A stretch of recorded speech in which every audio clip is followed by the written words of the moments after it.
이가 시리기 시작하면 늦기 전에 치료하자. 찬물을 마실 때 이가 시리거나 음식을 씹을 때 이가 욱신거리신다?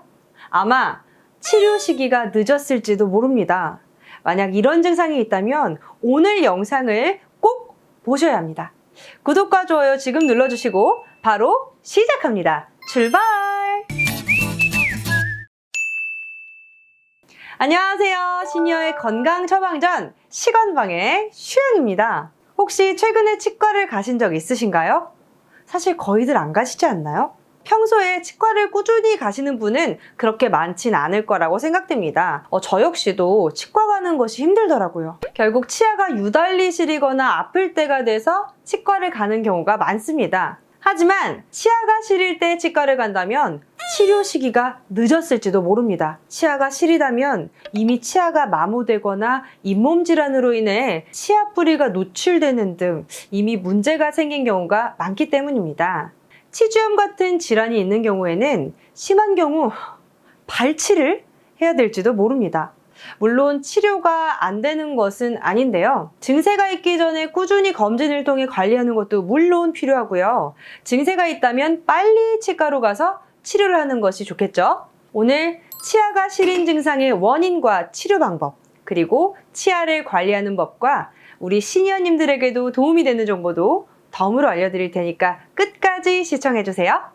먼저 치아가 시린 이유부터 알아보겠습니다. 원인은 정말 다양한데요. 잇몸 질환 등이 있을 때 치아 뿌리가 노출돼서 시린 증상이 나타나는 경우가 대부분이고요.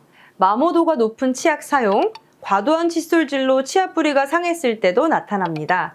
이 말을 듣고 나면 칫솔질에서도 상하는데 그럼 양치질 안 해도 되겠네 생각하실 수도 있지만 절대 그렇지 않습니다. 말 그대로 마모도가 높은 치약 사용, 과도한 칫솔질 등 이 양치 방법이 잘못돼서 치아가 상하는 것이기 때문에 올바른 양치질을 하시면 큰 문제가 없답니다. 올바른 치아관리법에 대해서는 조금 이따 알려드리고요. 치아가 시린 증상의 가장 큰 원인이라 할 수 있는 잇몸 질환, 그중 무서운 치주염에 대해 알아보겠습니다. 가장 흔한 치과 질환인 잇몸 질환, 그 중에서도 치주염을 앓고 있는 환자는 흉치로 인해 치과를 찾는 환자보다 많다고 해요. 그만큼 흔한 질환인 치주염은 초기에는 증상이 뚜렷하게 나타나지는 않습니다. 그러나 잇몸이 내려앉아 치아 뿌리가 노출되고 치주인대와 잇몸뼈가 파괴되는 치주염이 진행되면 그때는 이야기가 달라집니다. 치주염에 걸리면 잇몸에서 피가 나고 붓거나 곪고 이가 시린 증상이 나타나기 시작합니다. 치아 뿌리가 노출되어 외부 자극을 그대로 받기 때문입니다.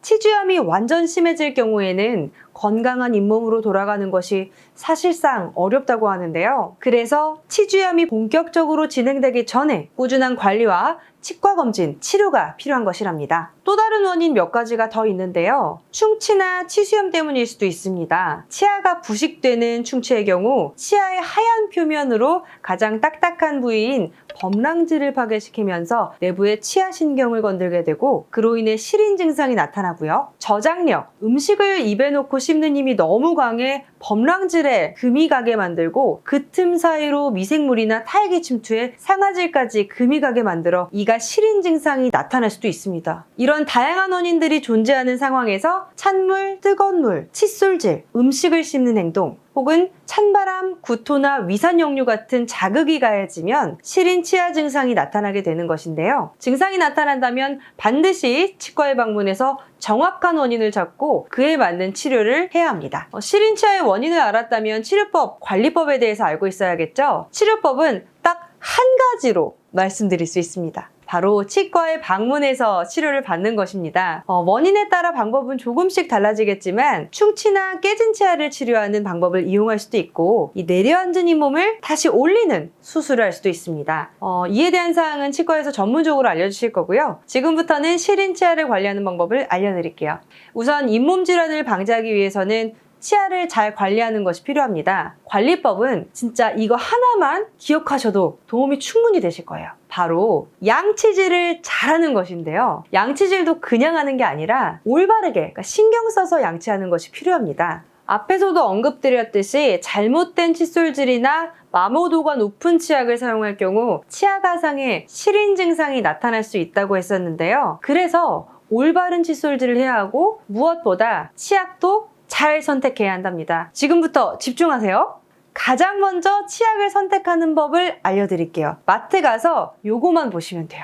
시중에 보시면 시린이를 개선하는 치약, 잇몸 질환을 예방하는 치약 등 종류가 많은데요. 여러 치약 중에서 주성분이 무엇인지 확인해야 합니다. 그동안은 싼 걸 샀다면 이제는 주성분을 체크하고 사시면 될 것 같아요. 잇몸에 아무리 좋은 성분이 들었다 하더라도 그 성분이 낮으면 효과를 제대로 볼 수 없기 때문입니다. 치약을 선택하실 때 확인해야 될 성분은 인산삼칼슘입니다. 이 인산삼칼슘은 치아와 동일한 구성 성분으로 시린 증상을 완화하는 작용을 합니다. 노출된 상하세관을 다시 막아주면서 시린 증상을 완화시키는 것이죠. 최근에는 인산삼칼슘의 입자를 나노 크기로 한 나노탄산 아파타이트가 주목받는데요. 입자가 세밀해져서 상하세관에 달라붙어 치아 보호막을 형성하는 데도 도움을 준다고 합니다. 이 성분에 더해 비타민 E 성분도 필요한데요. 비타민 E는 항염 및 향균, 강력한 항산화 작용을 하고 잇몸의 혈액순환을 촉진하는 작용을 해서